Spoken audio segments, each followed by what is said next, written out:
Será o fim da liberdade na internet? Será que algum dia nós já tivemos liberdade na internet? É sobre isso o nosso assunto de hoje. Então, sem demora, deixe seu like, se inscreva no canal e acione o sininho e vamos ver se a gente tem ou já teve liberdade na internet.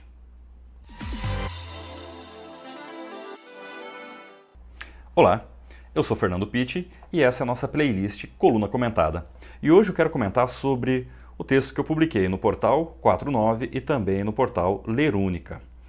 Fala sobre: será o fim da liberdade na internet? Será que nós tivemos liberdade na internet algum dia já? Bom, a internet nasceu no final dos anos 70, 80, se popularizou nos anos 90 e muito mais nos anos 2000.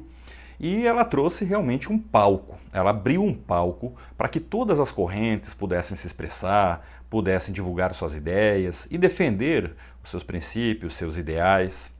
Acontece que, assim como ela prega liberdade, ela nos dá liberdade, ela dá liberdade para as minorias, inclusive, poderem divulgar livremente as suas ideias, ela também é palco de outros assuntos. Por exemplo, uma vez defendidas as ideias, que não é apenas o suficiente, estas pessoas que pregam a liberdade, que pregam a democracia, passam a pregar que as suas ideias devem sobrevaler sobre as demais e querem subjugar as outras.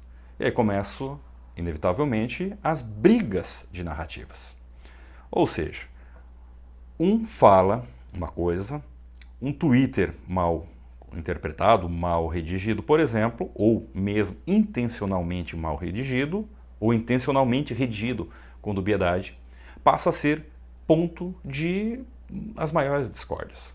E aí pessoas começam a defender, pessoas começam a atacar, afinal começa aquela briga de narrativa sobre aquele assunto. Uma defesa sobre um remédio, sobre uma vacina, sobre uma posição política, também são estupins para que as pessoas comecem a tomar lados sobre A, sobre B, contra C, contra D e assim sucessivamente. E começamos a segregar, começamos a dividir.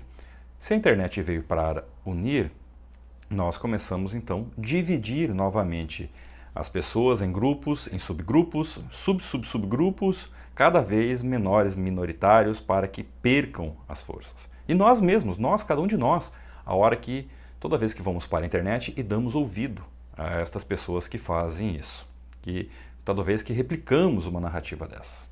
Bom, e quando as narrativas não servem mais, ou seja, quando falar, reinterpretar um determinado assunto de acordo com a minha intencionalidade já não é mais o suficiente, nós começamos a produzir na internet, nós novamente, todos nós, alguns muito mais do que outros, alguns apenas replicam, que eu acho que entra a grande massa, apenas replicamos algo que não deveríamos, então a gente acaba replicando e acaba se tornando um repassador das fake news.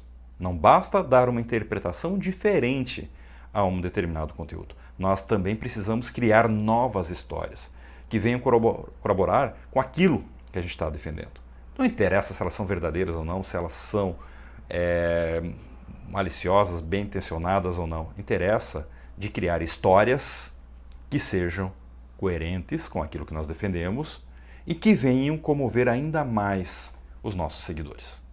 Não interessa se as pessoas acreditam ou não naquilo que estão divulgando. Importa que os seus seguidores acreditem. Importa fazer com que os seus seguidores queiram cada vez mais segui-las por conta disso. Então, aí entra não apenas as narrativas, mas também a produção, a construção de fake news, ou seja, notícias falsas. E muitas vezes essas notícias falsas, elas são baseadas na própria notícia. Basta eu trocar um título, basta eu dar uma ênfase diferente num título, de uma manchete, basta eu trocar algumas palavrinhas. Eu estou falando a mesma coisa.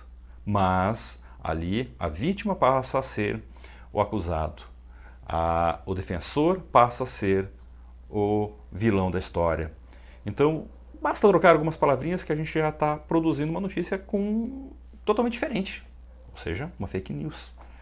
Então, isso tudo acaba fazendo o quê? Acaba gerando o quê?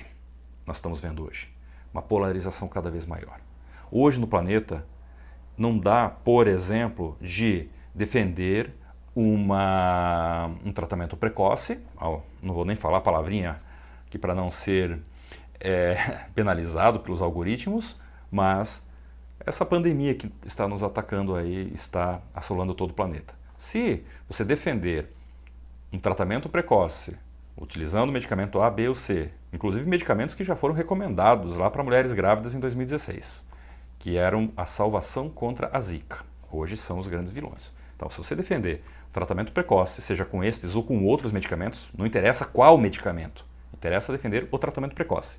E também uma vacina, e também um distanciamento físico, e também ações que possam juntar economia com saúde, não dá certo. Ou você tem que estar a favor de um ou a favor de outro. Se você é a favor do tratamento precoce, você é contra a vacina. Se você é a favor da vacina, você é contra o tratamento precoce. Se você é a favor da economia, você é contra o distanciamento físico. Será que não dá para criar tudo? Será que não dá para juntar todas essas correntes em uma única? Bom, não dá. Na internet não dá. Você é A ou você é B. Você é fogo ou você é água. Eu ia falar outra palavra aqui, até por isso que eu parei. Tem que pensar bem para você não criar aí também não dar margem às narrativas aí dos outros. Bom, o que acontece com isso? Essas agressões, a internet que veio para pacificar, que veio para juntar os povos, acabou criando um palco de guerra.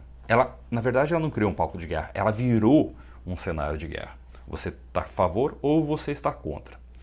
E nesta condição, quanto mais favor ou contra, mais polarização nós vamos encontrar na população. E quanto mais polarização, mais guerras, e essas guerras virtuais, que antes eram narrativas, depois passam a ser fake news, depois passam a ser agressões e ofensas digitais, podem inclusive virar em derramamento de sangue e até mesmo mortes, porque os conflitos vão para as ruas, conflitos físicos, confrontos físicos, inevitavelmente agressões físicas, sangue e por vezes até mais do que isso. Bom, e como se resolve isso? Moderação. Ponto, simples assim. A internet começa a ter as suas moderações. Surgem os grandes portais que vão moderar, que vão fazer a expulsão, ou como se diz, o banimento, ou ainda, usando uma expressão da moda, o cancelamento de algumas personalidades, de alguns perfis públicos, seja do Twitter, do Face, do Insta, do YouTube, seja lá do que for. Banimento daquela conta, para que aquela pessoa não fale mais as suas ideias contraditórias, mas por outro lado, deixa as outras ideias. Por outro lado, você tem então um banimento de um lado, mas nada contra o outro. Então isso não é censura? Particularmente eu acho que sim. Tem pessoas que deveriam ser banidas, sim. Falam muita coisa que não deveriam. Mas os outros também. Por que faz o banimento do fogo e não da água? Por que trata-se com 2 pesos e 2 medidas? Isso é censura. Quer ver um outro tipo de censura que nós estamos vivendo na internet? É a censura dos algoritmos. Se você está aí assistindo esse vídeo, é porque você chegou até ele. Ou alguém te indicou, ou o próprio algoritmo indicou para que você assista a ele. Agora, se você não tiver essa indicação, você não vai assisti-lo. Vamos pensar na questão algoritmos. Os algoritmos vão indicar o quê? Aquilo que mais interessa a eles, seja pelo engajamento ou às vezes até pela ideologia mesmo. Então, quanto menos indicação, menos views, e isso inevitavelmente vai chegar lá na frente também na questão financeira. Existe um outro tipo de censura, muito pior, que é a censura financeira, que é exatamente cortar a visualização, bloquear a visualização ou restringir a distribuição de determinados conteúdos. Isso também é censura. Também é censura. E nós estamos vivendo isso na internet. E eu digo mais para vocês. Isso é só o começo. É só o começo do que nós vamos viver nos próximos anos e nas próximas décadas. Então, nós temos liberdade na internet? Temos. Nós temos uma pseudo-liberdade na internet. Somos donos dessa liberdade? Não. Quem é o dono da nossa liberdade na internet, ou da nossa pseudo-liberdade na internet? São os algoritmos. E quem organiza, quem constrói e quem cria os parâmetros dos algoritmos são pessoas. E essas pessoas têm vieses. vieses ideológicos, vieses políticos, vieses sociais e pessoais. Então, se nossa fala está de acordo com essas pessoas, com os vieses dessas pessoas, ok, provavelmente o nosso conteúdo será melhor ranqueado, melhor distribuído. Se for o contrário, não. Com certeza ele perderá pontos e será menos ranqueado e menos distribuído. Bom, então volta novamente a velha pergunta. Tem liberdade completa na internet? Não temos. Mesmo os aplicativos que se propõem a isso têm sua distribuição restrita. E aí? Você, o que acha? A sua liberdade na internet, ela está garantida? O que você faz para garantir a sua liberdade? Você ousa escrever na internet, falar, gravar, distribuir tudo que você pensa? Sim? Não? Deixa aqui nos comentários do vídeo o que você pensa a respeito da liberdade na internet. E o que você imagina que vai acontecer nos próximos anos com a nossa liberdade na internet. Estou esperando seus comentários aqui.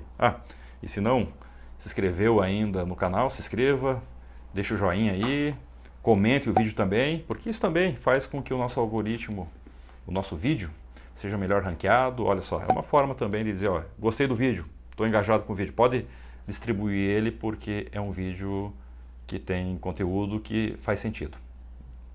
Os algoritmos, por um lado, nos restringem, você pode nos ajudar a fazer uma distribuição maior. Conto com a sua ajuda também. Um grande abraço e até a próxima.